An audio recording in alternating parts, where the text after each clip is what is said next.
Quantic Dream has always been about creating interactive experiences that have emotion at their core. It's about telling the story of characters and giving the player the possibility through their actions to change the way the story unfolds. When I write my script, I have an idea of how I want the story to be played. So we try to render David's idea into a game and see with him if it matches what he had in mind.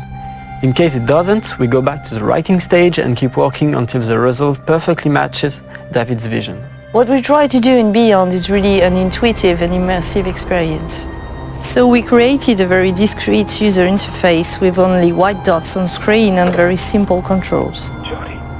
Jodie, where are you? We wanted to revisit the action system and go for something that would be more invisible and more intuitive to the player. We didn't want the interface to be a barrier.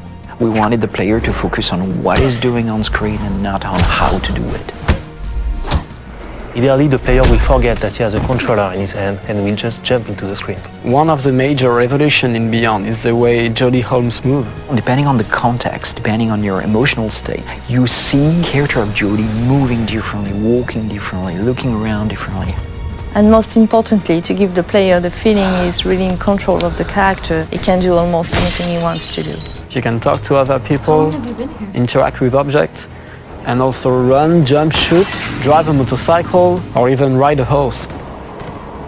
What was really challenging also is that the story goes on for 15 years of Jodie's life. When Jodie's a kid, for instance, you can do different things than when she's a teenager or an adult.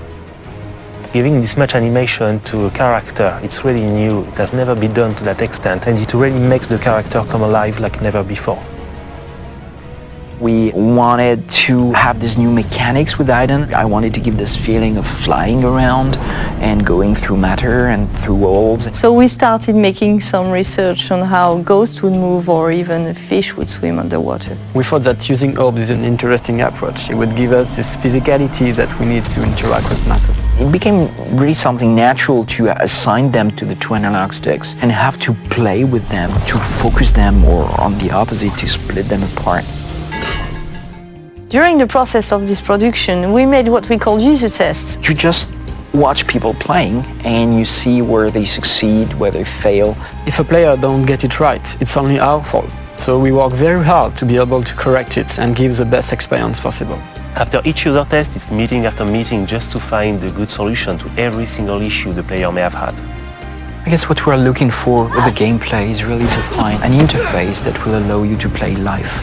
And we try to get closer and closer of the ideal interface where you don't think anymore, you just do it.